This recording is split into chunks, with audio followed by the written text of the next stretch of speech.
নমস্কার, বাবুয়ার রান্নাঘরে আপনাদের স্বাগত। আজকে আমার রেসিপি এঁচোড় চিংড়ি কোপ্তা। আসুন আমরা দেখি কিভাবে এঁচোড় চিংড়ি কোপ্তা করা যায় এবং সকলের মন জয় করা যায়। প্রথমে আমি 500 গ্রাম এঁচোড়কে ভালো করে পরিষ্কার করে সেদ্ধ করে চটকে নিয়েছি। এর মধ্যে দিয়ে দেব সেদ্ধ করা আলু, দিয়ে দেব জিরা ধনের গুঁড়ি, পরিমাণ মতো নুন, সামান্য লঙ্কার গুঁড়ি, 1 চামচ চিনি, 1 চামচ আদা কুচি, 1 চামচ রসুন কুচি, একটা বড় সাইজের পেঁয়াজকে কুচু কুচু করে নিয়েছি দিয়ে দিলাম, 2 চামচ বেসন। এর মধ্যে দিয়ে দেব 250 গ্রাম চিংড়ি আমি বেটে নিয়েছি, সেই বাটা চিংড়ি মাছটা। এবার সব কিছু উপকরণ একসঙ্গে ভালো করে মেখে নেব।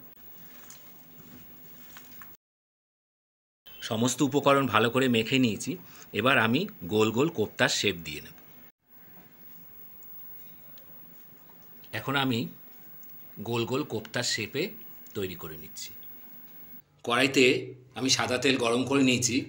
এবার ওর মধ্যে আমি কোপ্তাগুলোকে ভেজে তুলব।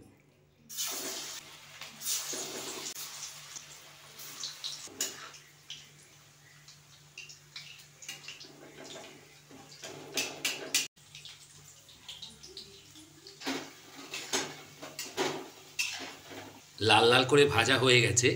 এবার আমি এগুলো তেল থেকে তুলে নেব।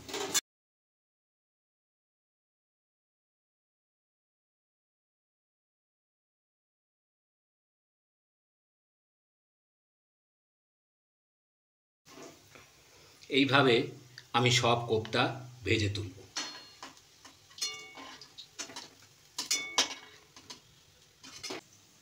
গ্রেভির জন্য আমি একটা মশলা বানিয়ে নেব। একটা মাঝারি সাইজের পেঁয়াজ নিয়ে নিলাম, একটা টমেটো নিয়ে নিলাম, আদা নিয়ে নিলাম, সামান্য কিছু রসুন নিয়ে নিলাম, 4টে কাঁচা লঙ্কা আমি এর মধ্যে দিয়ে দিলাম। সামান্য জল দিয়ে একটা মিহি পেস্ট বানিয়ে দেব। কড়াইতে যে এক্সট্রা তেল ছিল সেটা আমি তুলে নিয়েছি। সামান্য তেল আমি কড়াইতে রেখে দিয়েছি। ওর মধ্যে দিয়ে দেব সাদা জিরে, সামান্য হিং, আদা পেঁয়াজ রসুনের পেস্ট,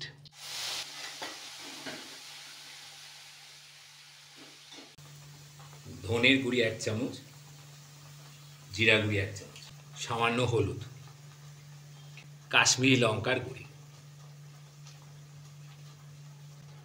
1 চামচ চিনি, পরিমাণ মতো নুন,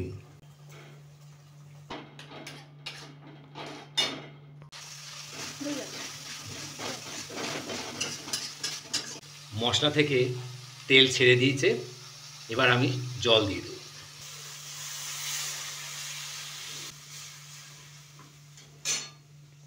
ঝোল ফুটে ওঠার জন্য অপেক্ষা করব।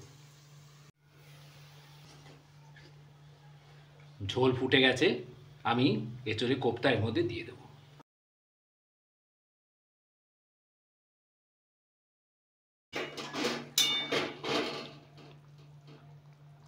উপরে ধনে পাতা ছড়িয়ে দেব।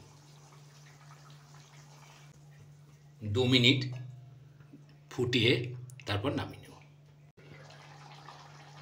ঝোল ফুটে গেছে, আর বেশিক্ষণ আমি জাল দেব না।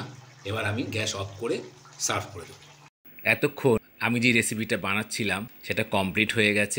আপনারা দেখতেই পাচ্ছেন আমি সার্ভ করে দিয়েছি। খেতে খুবই টেস্টি হয়। আশা করি আপনারা আমাকে দেখে একবার অন্তত বাড়িতে ট্রাই করবেন এবং সকলের মন জয় করতে পারবেন। যারা এতক্ষণ আমাদের ভিডিওটি দেখছিলেন তাদের সকলকে ধন্যবাদ। আমাদের চ্যানেলের বন্ধুবান্ধবদের কাছে অনুরোধ রইল, যদি ভিডিওটি ভালো লেগে থাকে তাহলে অবশ্যই একটি লাইক এবং অনেক অনেক শেয়ার করবেন। যারা আমাদের চ্যানেলে নতুন তাদেরকে অনুরোধ রইল আমাদের চ্যানেলকে সাবস্ক্রাইব করে পাশে থাকবেন, যাতে ভবিষ্যতে এরকম ভিডিও আরও অনেক আপনারা দেখতে পান। নমস্কার।